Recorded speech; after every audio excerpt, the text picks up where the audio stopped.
مرحبا حبايب، شلونكم؟ شو اخباركم؟ يا رب الكل بخير وصحة وسلامة وعافية. رجعت لكم اليوم في فيديو جديد. بس قبل لا نبدي الفيديو اتمنى لا تنسوني باللايك والاشتراك وتفعيل زر الجرس حتى يوصلكم كل فيديو انزله. طبعا شايفين اللحظة اللي خابر بيها زوجك ويقول لك لا تطبخين انا راح اجيب اكل؟ هاي انا عندي احلى من ما يقول لي كلمة احبك. لا الشغلة الضحك طبعا. بس اليوم كان يوم اوف من الطبخ، فكان غدانا جاهز من مطعم فخار وفحم. كلش حلو يعني طعم الأكل مالته بصراحة. وهنا لحم، وهاي بالسلفون يعني نص دجاجة يسموها مدفون، كان طعمها كلش طيب. وياها مرقة فاصوليا، وياها هاي الصلصة الحارة ومقبلات جاجيك وخبز وهاي السوالف. والحمد لله والشكر على نعمة رب العالمين.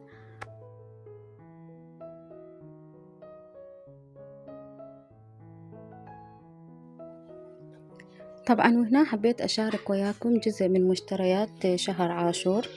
عظم الله أجورنا وأجوركم بهذا الشهر الحزين. طبعا هاي مو كل الشغلات اللي أحتاجها. أنا عندي موكب صغير يعني مسيته لأطفالي، ميز صغير، وأخلي لهم عليه شاي وكعك مثلا يوميا، ويوميا أسوي لهم شغلة يوزعوها بالشارع على الأطفال وعلى الناس.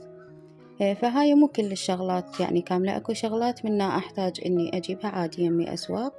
فاحتاجيت الشغلات اللي أريدها يعني العفو أجيبها اللي أريدها من السوق، فاشتريت هاي السلة وماعين سفري أكيد للحلاوة، خواشيك، كوابة للشاي.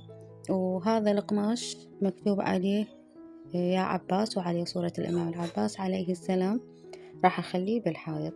وهاي شموع إلكترونية الصينية القاسم، وشموع بيض همات هاي تشتغل همات الصينية القاسم، فحضرتهن. بعد تبقى عندي بس الحلويات والكيك وهيك شغلات أسويهن بيوم القاسم. وهاي نشرة عاشور همات أعلقها راح لهم يم الباب.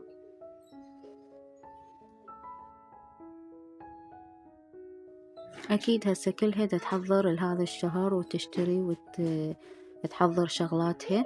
وهذا الكعك أكيد تقريبا أول يوم ثاني يوم كلها تخلي كعك وشاي على ما تبدي الناس تسوي توزيعات. فهنا اشتريت هم ملابس سود لأطفالي، تراكات. وهذا شال لبنتي، اشتريت تراكين لابني عمره 2.5 سنين، وتراكين لابني عمره 8 سنوات، وشال لبنتي هاي يلبسوهن.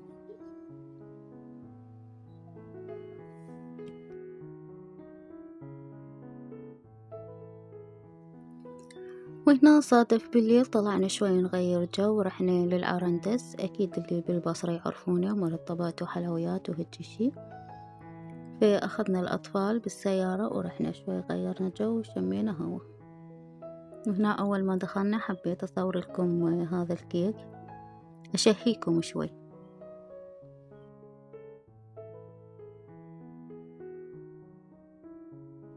وهنا طبعا للأسف أنا ما مصورة فيديو كامل، فحبيت أخلي لكم شوي لحظات.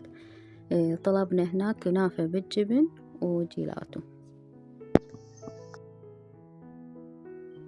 وبعدها رحنا افترينا شوي على الكورنيش. طبعا هنا تدرون الساعة 1:30 كان الوقت، فالعوائل ما شاء الله كلها طالعة بما أنه صيف وحارة. فما توقعت أكو هيك ناس يعني وهواية على الكورنيش، فكلها ما شاء الله طالعة، وعوائل وأطفال كلها موجودة وتلعب. فالناس لأن صيف يعني تبقى الوقت متأخر هنا. وختمناها هنا بلفات شاورما، طبعا كان طعمها كلش طيب، وهذا اسم المطعم مالتهم. وهنا كانت اللفات سندويشات شاورما، واحدة لحم وواحدة دجاج وواحدة برغل دبل وبيبسي. والحمد لله والشكر على نعمة رب العالمين. ولهنا خلص الفيديو مالتنا، أتمنى استمتعتوا وياي العفو ولو بشي بسيط. أشوفكم بخير وفيديو جديد. باي باي.